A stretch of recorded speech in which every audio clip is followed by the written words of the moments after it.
welcome to Club Fuck It Bucket, where I am holding incredibly still because I'm in my car and my internet is a little sketchy right now. So let's hope it holds up. But Club Fuck It Bucket, the place where people who are doers come and tell stories about a time when the universe was telling them, you know what, you shouldn't do that. The people around them were telling them, you know what, you shouldn't do that.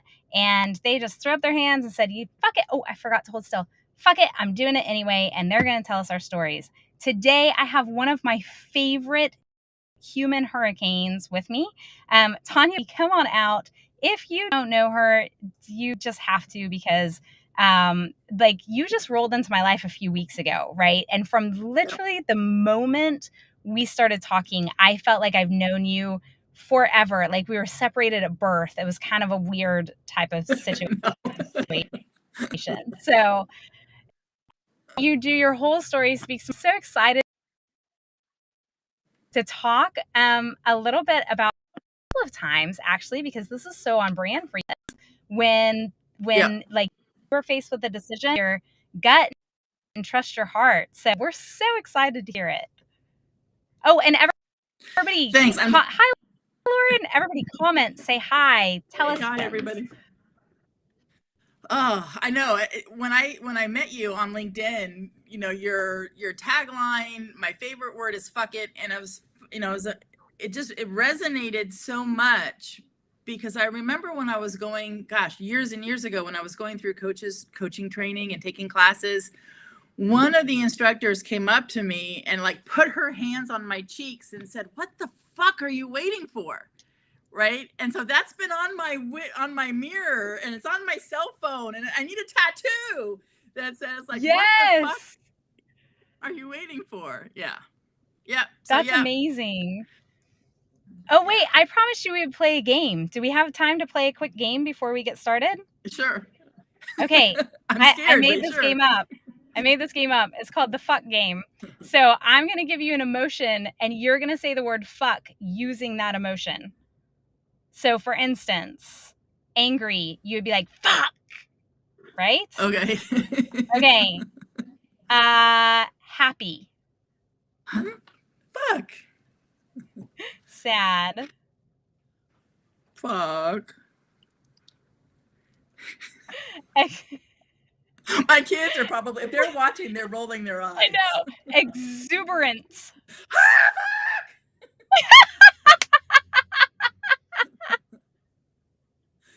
For 15 minutes. I know, this is the best.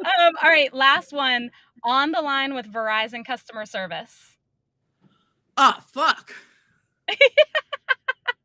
So good. Okay, so anybody who wants to send us videos of you saying fuck to different emotions, we are here for it. It does sound like an OnlyFans. That's my OnlyFans, is me saying fuck in various different ways while you look at my feet. It's fine. It's totally fine. Okay, sorry. So now that we've played our game, Tanya, I want to hear the story of how you became a coach. Oh gosh, I was being coached. I was a single mom, raised two amazing humans, and I was living in Houston, Texas at the time. And my coach got me from being at the bottom of the ladder, with like real estate being a hobby, to being number 2 in the company.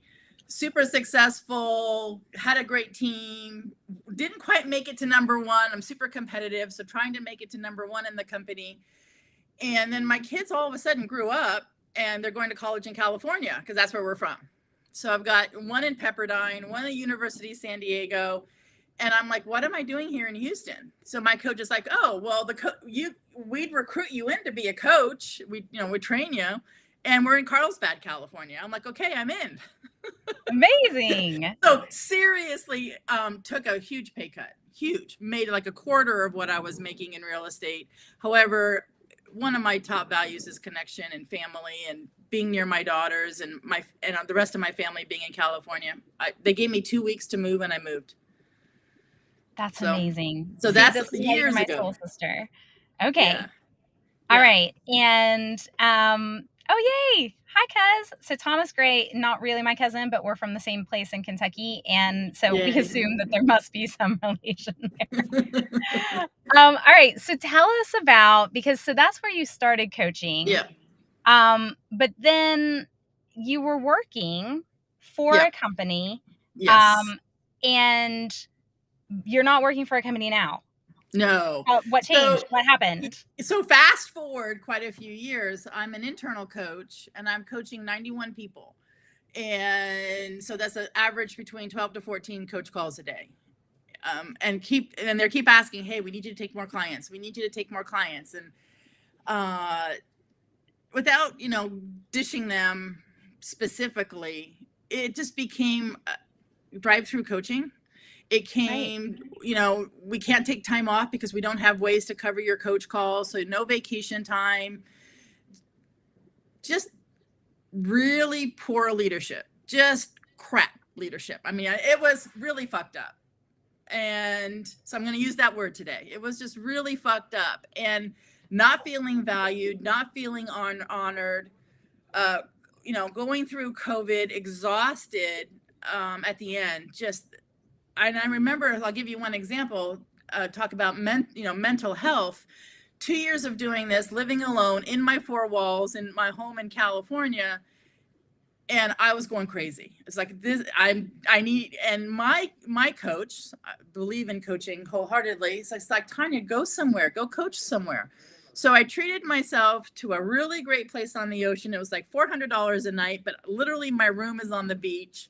I coached for a week from the beach and came home going, okay, I can do this, as far as being a human anyway. I got written up. Oh my God. You fed your soul and they just sucked it right away whenever you came back. I got written up because I wasn't coaching from my home office. Yep. I wasn't coaching from my home office. And I mean, like at the time, I'm like, I'm 57 years old and you're treating me like a 3-year-old. Yeah. Yeah. Oh my God. So I would have probably quit right then. Yeah. I almost quit right then. And then there's a voice in my head going, okay, so at your age, you need the 401k, you need the health insurance. It's a safe, cushy job. You're getting 2 paychecks a month. And then there's the part where I just want to put my fist through the wall. And I remember doing a LinkedIn post saying, I wake up every morning trying to figure out how to call off sick. Right. Yeah. I don't know if you just saw, like, Waleed just made a huge point, which is your clients probably felt the difference from when you were coaching in your house versus at the beach, which is such a huge thing. Yes. And you're drawn to water anyway, right? Like you're like me, water feeds your soul. Yeah. Right. So you're pissed, obviously. Yeah. You're thinking, what am I going to do? And at that point, did you start reflecting on times in your life when you were maybe in a similar situation and you had to make a big decision, go forward or don't go forward, go in a different direction? Yeah. Hey, Alex. Yes. And it was one of the things I learned, about age is that it was a lot easier when I was 20 or 17 or whatever. So yeah, I'm graduating from high school, full honors, got a full ride to Georgetown University. Really, truly, I wanted to be president of the United States. So I figure I'm probably going to law school. I'm going to go from California, go to the East Coast, go to school, have my whole life planned out because I am a planner. I am a list person. And I met this guy and he's like, oh, always a man. I know. It's like, what the fuck? Right? He's got a brother that has a 65-foot sailboat in Australia. Let's go. Oh my God. Yes, I'll go right now. I know. And that's what I did. I mean, I was like, holy shit. So you went from I'm going to be president of the United States. I'm going to be the first female president of the United States. I didn't know. I was hoping there'd be more females by then, but yes. Yeah. You have a full ride to Georgetown University. Yep. Everything is planned for your life. And this dude is like, let's go sail in my brother's sailboat from Australia. And you were like, you know what? Fuck it. Yep. That sounds like an amazing plan. Yes, I did. I love you. I My poor mom. you. Can you imagine what my mother went through? Yeah. What did the people in your life say? Did anybody say, yes, this is a good idea? Okay, Or so was I'm everybody like, gonna. you're fucking insane? Well, yeah. Well, I think my mom sent the police out after me. You know, I literally just. I mean, I'm leaving. Goodbye. I mean, my mom's so proud of her daughter. First kid going to college in my family, right? Not so much. Not so much. No, seriously. So she's like got the police out after me. I was 17. He was 27. I think my uncle, this big old, big dude, was Right. gonna beat him up, and we just literally hopped on a plane, went to Hawaii, stayed there a few days, and then went to Australia. And we lived on a boat 8 years. 8 years. 8 years. Sailed all over. Yep. Holy shit. Where's your favorite port? At the time, at the time it was St. John's. I loved going to Okay. St. John's because it was it was so quiet, so laid back, a lot less touristy back then. I mean, you got to think about it. I was 17, 18, 19. There's quite a few years in between. Yeah. Yeah. Yeah. I suspect it's much more touristy now. Yeah. It's a little bit different. So I just throwing out there, like, if there's anybody who has a boat and wants to travel around the world for 8 years with me, like, we can get in it. I'm good. I just saw one of my best friends in the whole wide world pop in. James Keene, I miss you. I love you so much. And yes, I know you miss my snort laugh. James and I worked together at American Express for years, and he was usually the one making me laugh until I tinkled my Spanx. So here we are. Okay, so you have a precedent. At this point, let's get legal because you were going to be the president. So now you have a precedent of saying, fuck it, I'm just going to go do a thing. So you're in this job. You still feel a lot of responsibility to your clients, obviously, at this point. So you've got to make a really, really hard decision. Do I keep playing the game for the company because I feel this responsibility, or do I say fuck it and I go out and I make an impact on my own terms? Yeah. What happened? You're still there, right? Yeah. And April, you're spot on. 91 clients. I love all of them. I mean, okay, I love not 89 of them, right? Maybe not in love with all of them. 89 of them, right? There's always one or two. Oh. Okay, I feel that. Let's get real. And I really do have a really strong responsibility. I'm so competitive, and I know one of the things I've learned, like one of my superpowers, is that I really do take my competitiveness and my desire to cross the finish line and really transpose that to my clients. Yeah. So here I'm going to quit and now just leave them there. Now, of course, this coaching company has replacements, and and they did. They transferred them to different coaches. Right. Yeah. See, even Lauren says you can't love everyone. Thank you, Lauren. But you can't help but love Lauren. So I know that works. Yes. Okay, so you knew that they were going to replace you, right? And despite your responsibilities to the clients, you thought something's got to give. Something's got to give. And so there was the difference was when I was 17 or in my 20s, when I'm running a flight school and getting my pilot's license. I mean, I went from sailing to flying. I had a long runway of recovery if it failed, right? And I'm okay with the failing. But at 57, 58, 59, that runway is not so long anymore, right? At least financially. Right. So I did everything I could to make sure I had a year's worth of savings. So if I didn't make a penny in coaching in my own coaching business, I'd have a year's worth of savings. So I was being a little bit wise and careful that I'm not used to. But there was a moment when I woke up, and I remember the moment when I said to my boss, hey, we were doing reviews. It was like January, February, we're doing reviews. And I said, you know what? I'd love to be able to train some of the new coaches coming in. I mean, I love my clients and I love coaching, but I'd love to be part of the training. What would that look like? How could I be in that position to do both? He says, well, we don't really see that happening anytime soon, But if I were you, what I want you to do is put your head down and prove to us you're a good coach for the next 3 to 5 years, and then we'll talk again. Oh my God, I just vomited in my own mouth. Yep. Like, yep. That's the day I quit. I'm like, what the fuck? I've got 2 certifications. I'm the only coach on the coach floor that has these certifications.